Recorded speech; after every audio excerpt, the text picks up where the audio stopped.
Pessoal, tudo bem? Meu nome é Raziel, monitoro o canal Judaísmo Hassidut Netzari. Tratar aqui com vocês alguns assuntos sobre Torá, sobre Hassidut e clarear aí alguns conceitos onde eu espero ajudar a todos, tá bom? Então vamos logo ao tema. Hoje nós vamos tratar sobre um assunto que está na Torá, que foi abordado, além dos nossos sábios, por também um psicanalista judeu. E já digo que não aprovo, porém entendo o porquê ele não mencionou isso com as menções religiosas, por exemplo, do Talmud, da Torá, etc., mas tratou apenas de forma acadêmica, que foi Sigmund Freud, certo? Uma de suas percepções ou uma de suas constatações foi sobre um fenômeno da mente humana, do inconsciente humano, chamado projeção, certo? Começar pela Torá, lá em Bereshit, na criação do povo judeu, nosso filho de Yaakov Avinu, Yehudá, certo? Tem o primeiro episódio onde ele vai tomar consciência aí da projeção que Sigmund Freud tratou depois, certo? O que acontece com Yehudá? Tamar, sua nora, casa com um filho, o filho morre. Casa com outro filho morre. Casa com outro filho, o outro filho morre. Normal seria Yehudá dar o mais novo, e Yehudá fica com medo, né? Lembrando, só abrir um parênteses aqui, né? É muito fácil nós lermos as histórias da Torá e julgarmos, né? Nós vamos entender isso aqui também na questão da projeção. Mas a vida é muito dinâmica e ela gera sentimentos, então você tem que olhar para a situação com carinho e ver tudo o que aconteceu, medir e ver que o aprendizado ali é o mais importante, certo? Então Yehudá não deu seu filho mais novo para Tamar. E Tamar queria um filho, queria descendência de Yehudá. Então ela se coloca de tal forma e acaba que Yehudá tem uma relação com ela, e dessa relação vem ali a descendência do povo de Yehudá, mas ela parece grávida. Tamar, ela pede o cajado, certo? Ela pede elementos pertencentes a Yehudá. Então, esses elementos, eles na verdade, nós podemos dizer que são ganchos para que puxasse futuramente para a realidade o nosso patriarca. Vamos analisar isso apenas como uma questão mental, psíquica. Então, quando Tamar é acusada, fala: sua nora, ela está grávida, não teve relação com alguém e ela deve morrer. Yehudá rapidamente vem e fala: se ela está grávida, realmente ela tem que morrer. Yehudá enxerga a falha de sua nora. Porém, Tamar vira e fala: olha, o homem que me engravidou é esse aqui, ó. E mostra as coisas pertencentes a Yehudá. Ao que Yehudá fala: não. Se ela é culpada, eu sou mais culpado que ela. Isso é projeção, meus amigos. O que é projeção? É quando você projeta, quando você enxerga o erro do outro, mas na verdade esse erro ele é teu, mas você o enxerga no outro. E aí é mais fácil você culpar o outro.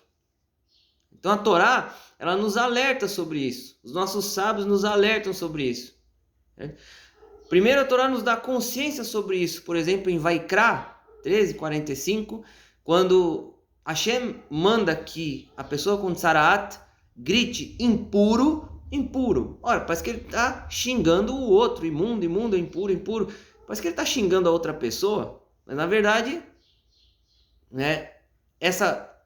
isso é apenas para que a pessoa enxergasse a impureza com ele falando. Outra pessoa conseguisse enxergar isso, certo? Nossos sábios, Baba Metsiah 59b diz o seguinte: Rabi Natan diz, um defeito que está em você, não o mencione em outro.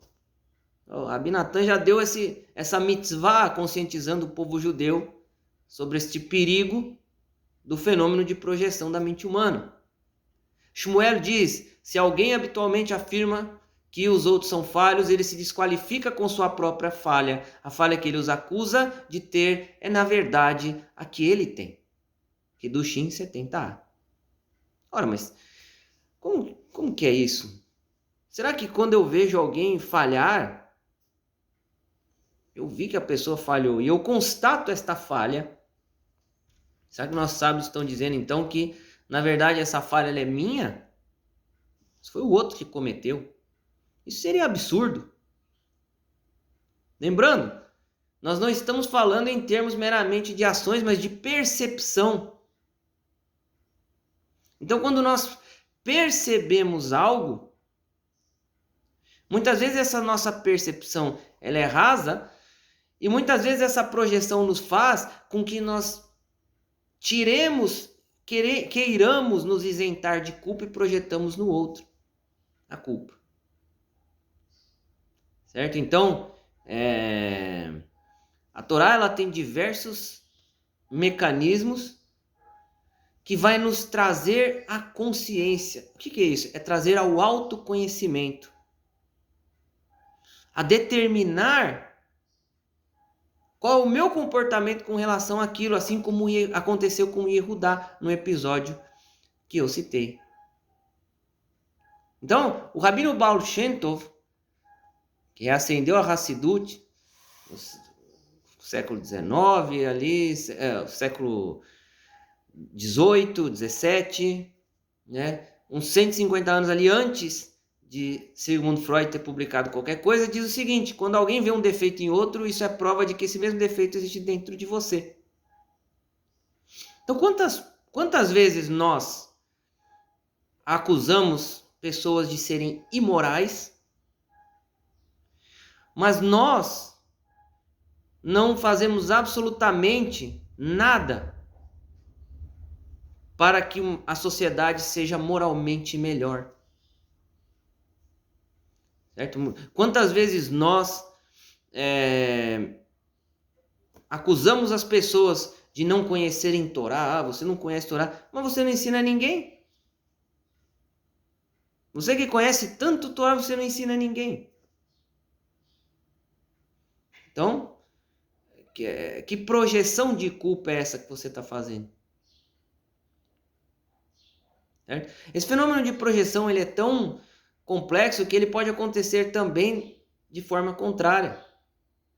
Ou seja, nós queremos ser o outro porque nós admiramos aquilo que o outro faz.